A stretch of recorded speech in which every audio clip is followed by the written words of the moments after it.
Emmett Clark stood on his land, holding the executive order that saved Iowa farmers, when J.D. Vance's phone rang. This is just the beginning, and the fight for America had just been reignited. The wind howled across the endless fields of Iowa, kicking up dust that stung the eyes of 17-year-old Emmett Clark as he hammered a rickety fence post into the dry earth. His hands, already calloused beyond his years, gripped the tool with a determination born from desperation. The Clark family farm, 3 generations deep, was teetering on the edge of collapse.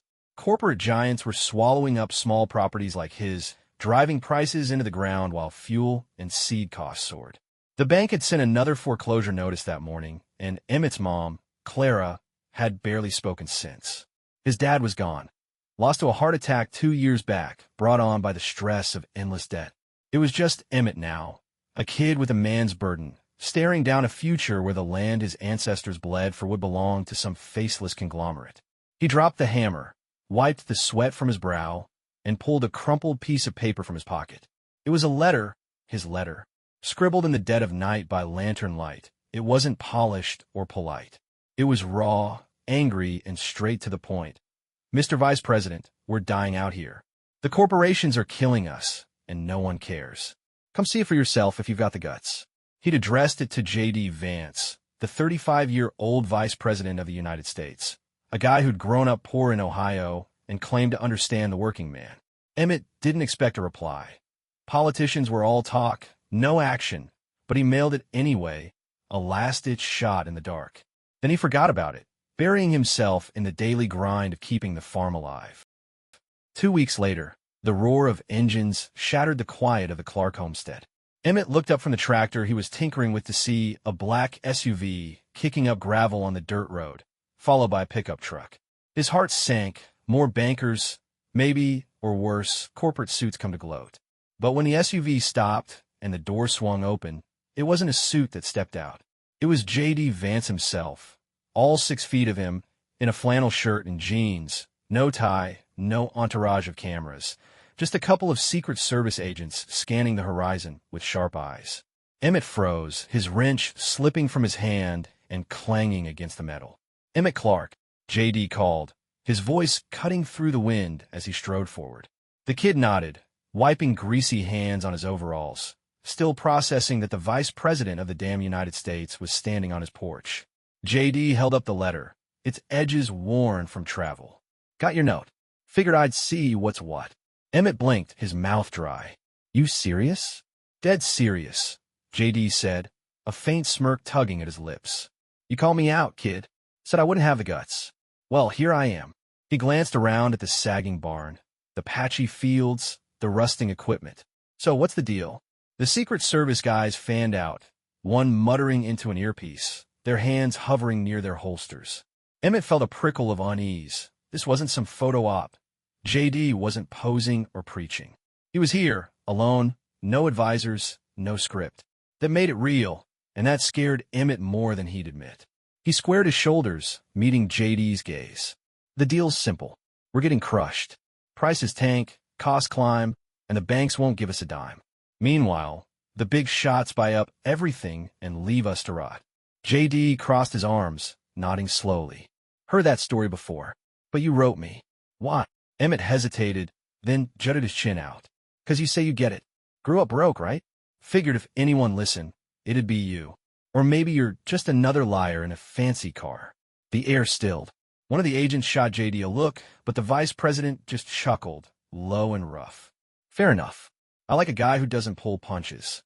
He stepped closer, dropping his voice. "But I'm not here to bullshit you, Emmett.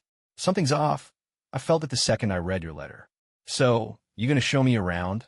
Or do I have to figure it out myself?" Emmett studied him, searching for the catch. Politicians didn't just show up. Not like this. But J.D.'s eyes were steady, sharp, like he'd seen hard times and didn't flinch from them. Against his better judgment, Emmett nodded. "Fine. Follow me. But don't expect a warm welcome." As they started toward the barn, one of the agents lingered near a rusted shed on the property's edge, his hand brushing the door. Something about it caught his eye, something that didn't belong. J.D. noticed too, his jaw tightening. Emmett saw the shift and felt his stomach twist. Whatever this visit was about to become, It wasn't just a farm tour anymore. Emmett Clark led J.D. Vance across the cracked, sun-baked yard of the Clark farm, his boots kicking up dust with every step.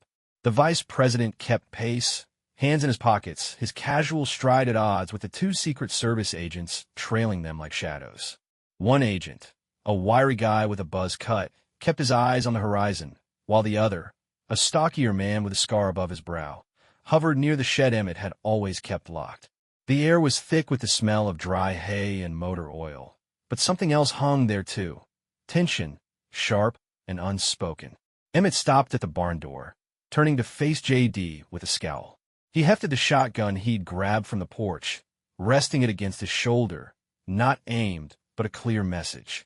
"Let's get one thing straight," he said, his voice low and steady for a 17-year-old. "I don't trust politicians. Don't care if you're the vice president or the damn Easter Bunny. You're on my land now, and I don't like strangers poking around." J.D. raised an eyebrow, unfazed. He glanced at the shotgun, then back at Emmett's flinty stare, and cracked a grin. "Fair enough. Last guy who pointed a gun at me was drunk and missed by a mile. You look like you'd hit what you aim at." He nodded toward the barn. "So you gonna shoot me, or show me what's killing this place?" Emmett's grip tightened on the stock, but he lowered it slightly, thrown off by the easy humor. This wasn't the stiff, rehearsed politician he'd expected. Still, he wasn't ready to drop his guard. "Fine, barn's this way, but keep your suits on a leash," he said, jerking his head toward the agents. "They start digging, we've got a problem." J.D. chuckled, waving a hand at the agents. "Hear that, fellas? Kid's in charge." The wiry one smirked, but the scarred agent didn't react, his attention fixed on that shed. Emmett noticed and felt a flicker of unease. He'd stashed stuff there, nothing illegal, just old equipment and some papers, but the way the guy lingered set his nerves on edge. Inside the barn, the air was cooler, heavy with the scent of hay and rust. Emmett gestured at the half-empty feed bins, the broken tractor parts scattered across the floor. "This is it. We can't afford shit anymore. Seeds tripled in price, fuel's worse, and the bank's breathing down our neck. Mom's selling off cows just to eat, and it's still not enough." He kicked a dented bucket, sending it clattering. "Corporate bastards keep the prices low, so we can't compete. They want us gone." J.D. crouched, picking up a rusted bolt from the dirt, turning it over in his hands. "Sounds like a rigged game," he said, his tone darkening. "I've seen it before. Big players squeeze the little guy till he breaks. You got proof they're targeting you." Emmett hesitated, his jaw working. He didn't trust J.D. enough to spill everything. Not yet. "Proof's in the numbers," he said curtly. "Bank statements, sale records. You want to see 'em? Figure out yourself. I ain't your secretary." J.D. stood, brushing dust off his jeans. "All right, I'll bite. But I'm guessing there's more you're not saying." His eyes flicked toward the barn door, where the scarred agent now stood, peering out at the shed. "What's in there, anyway?" he asked, nodding toward it. Emmett's stomach lurched. "Nothing you need to worry about," he snapped, too quick. "Old junk. Tools. Stay out of it." His voice had an edge now, sharp enough to cut through the casual air J.D. had been building. The vice president tilted his head, studying him like a puzzle. "Old junk," J.D. said, his tone light, but probing. "Funny how your hackles went up the second I mentioned it." He stepped closer, lowering his voice so the agents wouldn't hear. "Look, Emmett, I'm not here to screw you over, but I've got a nose for trouble, and something's off. You want to tell me, or do I have to guess?" Emmett's pulse quickened. He didn't know what J.D. was fishing for, but the shed held more than junk. It had the water tests he'd run last month, the ones showing chemicals in the soil that shouldn't be there. He hadn't told anyone, not even his mom, because he wasn't sure what it meant. Could be nothing. Could be everything. "You don't know what you're talking about," he said, forcing his voice steady. "Stick to the farm. That's why you're here." J.D. held his gaze a beat longer, then shrugged. "Okay, your call." He turned back to the barn, but Emmett caught the glance he shot the scarred agent. A silent signal. The guy nodded and slipped outside, heading straight for the shed. Emmett's fists clenched. "Hey," he barked, starting after him, but J.D. grabbed his arm. "Easy, kid," J.D. said, firm but calm. "They're just doing their job. If it's nothing, they'll leave it alone." His grip tightened slightly. "But if it's something, you'd better start talking. 'Cause I'm not leaving till I get the whole story." Emmett yanked his arm free, glaring. "You want to play cop? Fine. But you're on thin ice, Vance." He stormed toward the shed, heart pounding, knowing the second that door opened, this visit was about to blow up in ways he couldn't control. Emmett Clark charged toward the shed, his boots pounding the dry Iowa dirt, the shotgun still slung over his shoulder. The scarred Secret Service agent was already at the door, his hand on the rusted latch, when J.D. Vance's voice cut through the air. "Hold up, Mike," the vice president called, jogging to catch up with Emmett. The agent paused, glancing back, but his fingers stayed on the handle, poised to move. Emmett's chest heaved, his eyes darting between the shed and J.D., who'd stopped a few paces behind, hands raised like he was calming a spooked horse. "Tell him to back off," Emmett growled, his voice tight. "That's my property. You got no right." J.D. nodded at the agent. "Step back, Mike. Let's hear the kid out first." The scarred man, Mike, hesitated, then released the latch and retreated a few feet, though his eyes never left the shed. J.D. turned to Emmett, his expression hard but curious. "All right, Emmett, you're wound tight as a spring over that old junk. What's really in there? 'Cause I'm not buying the tool shed story anymore." Emmett's throat tightened. He'd kept the secret buried. Those water and soil tests he'd done after the crops started wilting funny, the ones showing traces of chemicals he couldn't pronounce. He found them stuffed in a box last month, hidden under a tarp, after noticing the well water tasted off. He hadn't told his mom, hadn't told anyone, because he didn't know who to trust. But now, with J.D.'s sharp gaze boring into him and an agent itching to bust in, the truth felt like a live wire in his hands. "You want to know?" Emmett said, his voice dropping to a harsh whisper. He stepped closer, locking eyes with J.D. "Fine. But you keep your dogs off my stuff till I say so." J.D. gave a curt nod, and Emmett sucked in a breath. "It's tests. Soil, water. Something's poisoning this land. Something that ain't natural. I think the corporation's dumping shit to tank us, force us out. But I ain't got hard proof. Just numbers and a gut feeling." J.D.'s face darkened, his jaw tightening. "Poisoning? That's a hell of an accusation, kid. You sure about this?" "Sure enough to write you." Emmett shot back. "Crops are dying, water's bad, and they're circling like vultures. You tell me what it sounds like." Before J.D. could answer, a low rumble shook the ground, a deep, guttural sound that made Emmett's stomach drop. The shed door rattled, and then, with a deafening boom, the whole structure erupted. Flames shot skyward, shards of wood and metal blasting outward like shrapnel. Emmett hit the dirt instinctively, the shotgun skidding from his grasp. J.D. tackled him, pinning him down as debris rained around them. Mike dove behind the barn, cursing into his earpiece, while the wiry agent sprinted toward the SUV, shouting for backup. The heat singed Emmett's face as he struggled under J.D.'s weight. "Get off me," he yelled, shoving the vice president away. J.D. rolled to his knees, coughing through the smoke, his flannel streaked with soot. "You okay?"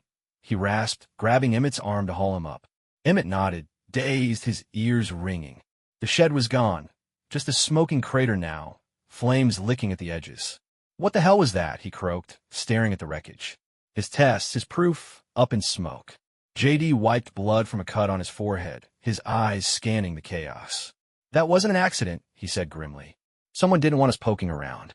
He turned to Mike, who'd emerged from behind the barn, pistol drawn. "Sweep the perimeter. Now."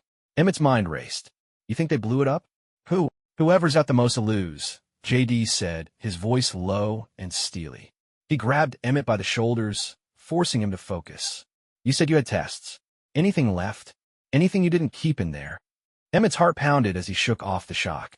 "Yeah," he muttered, pointing toward the barn. "Hid some papers in the hayloft. Backup copies. Didn't trust keeping it all in one spot." He met J.D.'s gaze, a flicker of defiance cutting through the fear. "But if they're watching, they'll come for that too." J.D. nodded, a grim smile tugging at his lips. "Smart kid. Let's move." He waved Mike over. "Cover us. We're getting those papers before this place turns into a war zone." They bolted for the barn, the smoke still thick in the air. Emmett climbed the ladder to the loft with J.D. right behind, his hands shaking as he dug through the hay. He pulled out a plastic bag, crumpled sheets with handwritten notes and test results, stained but intact. "This is it," he said, handing them over. "Proof they're screwing us." J.D. skimmed the pages, his face hardening. "Chemicals banned years ago. Levels off the charts.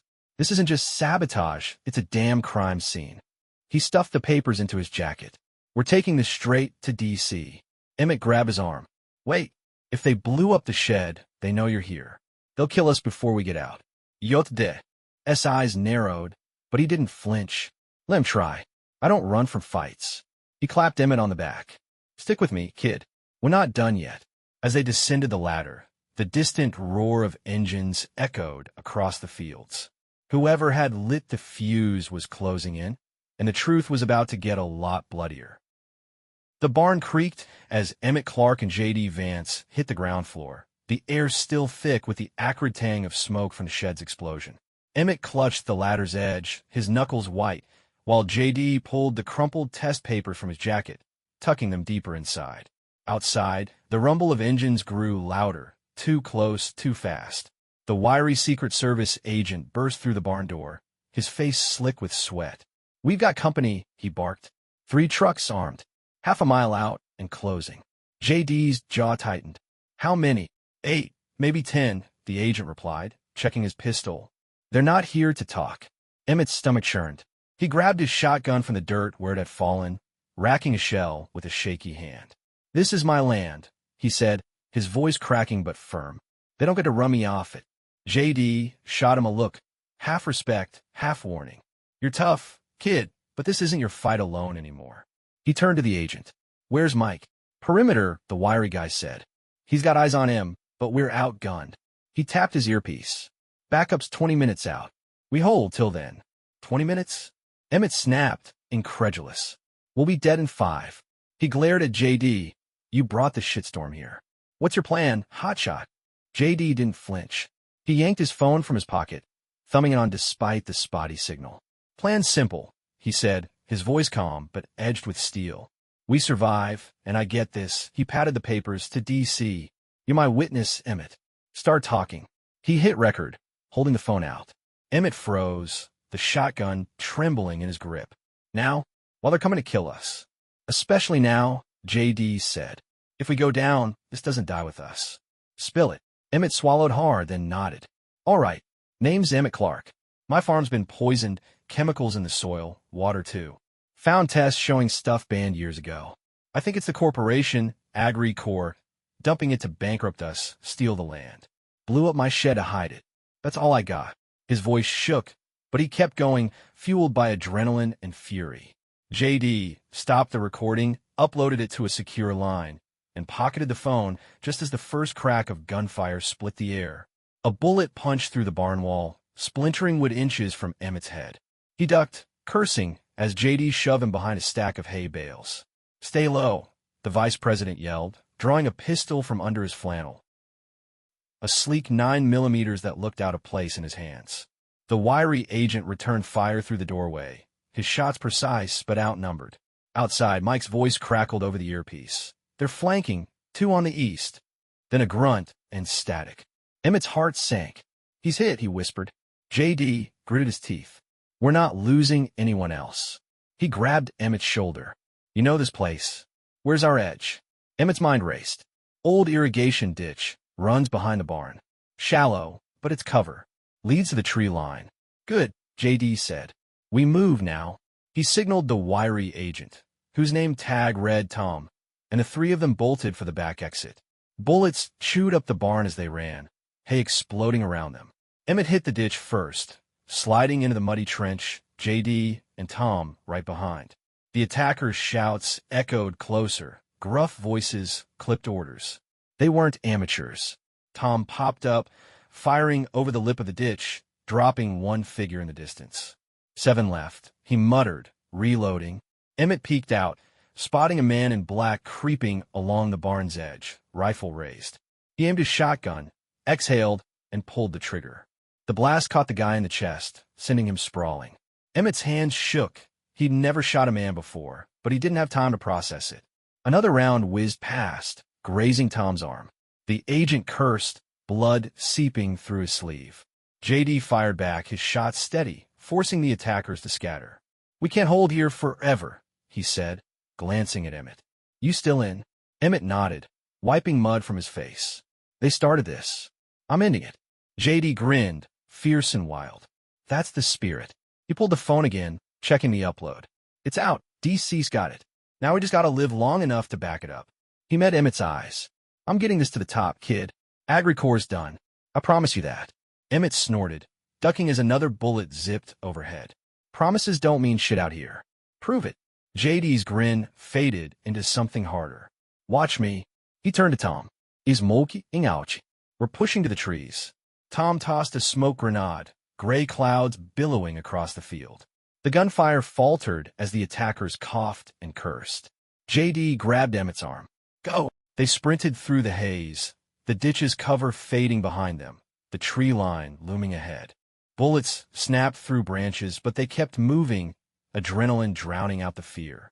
They hit the trees, collapsing behind a thick oak.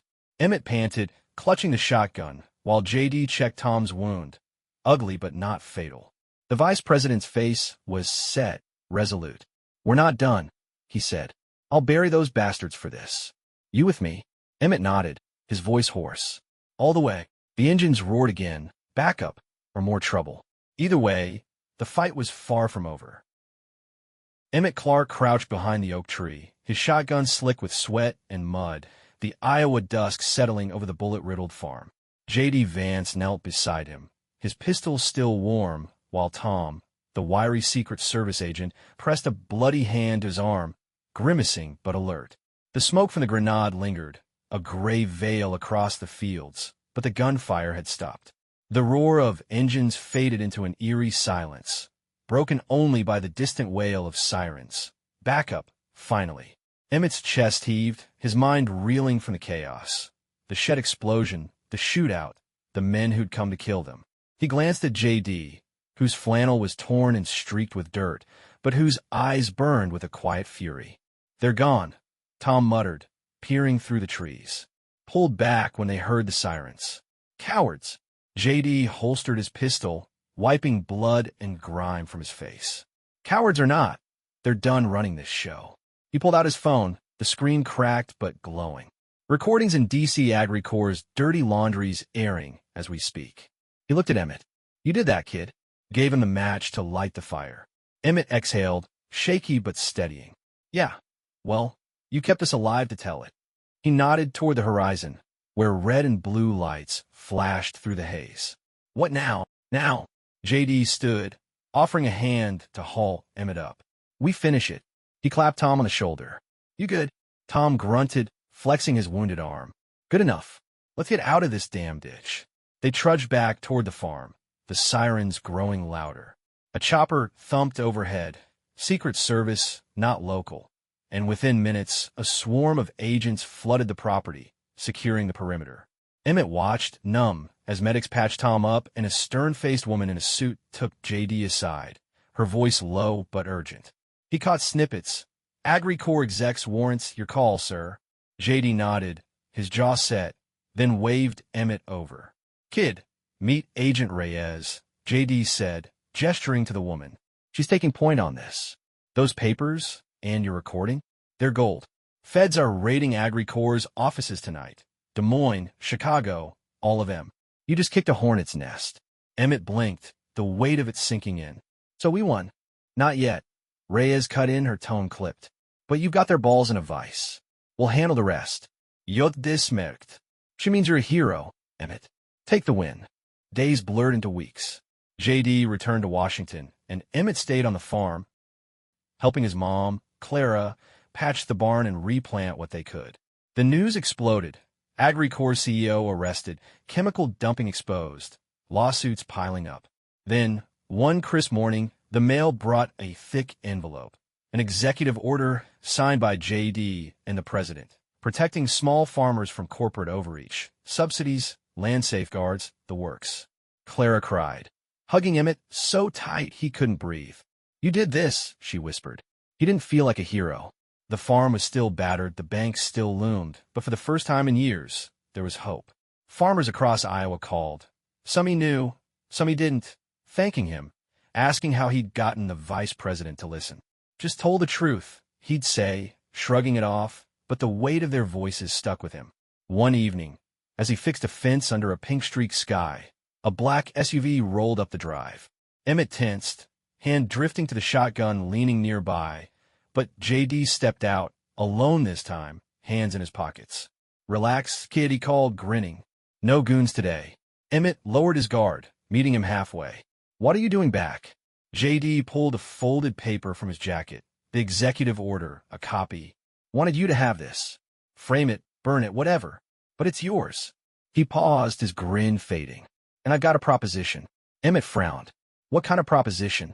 "Council," J.D. said. "Farmers Advisory Board. I need someone who's been in the dirt, not just the boardroom." "You in?" "Me?" Emmett laughed, incredulous. "Im no suit. I don't even own a tie." "Exactly why I want you," J.D. shot back. "No bullshit, just guts. Say yes, and you're not just saving this place. You're saving 'em all." Emmett glanced at the farm. The patched barn, the sprouting fields, his mom's silhouette in the kitchen window. He thought of the fight, the blood, the promise J.D. had kept. "All right," he said finally, "but I'm not wearing a damn suit." J.D. laughed, clapping him on the back. "Deal." As the SUV pulled away, Emmett's phone buzzed, a D.C. number. He answered wary. J.D.'s voice crackled through. "One more thing, kid. Just got word. AgriCorps got friends, and they're pissed. This isn't over." Emmett gripped the phone, staring at the horizon.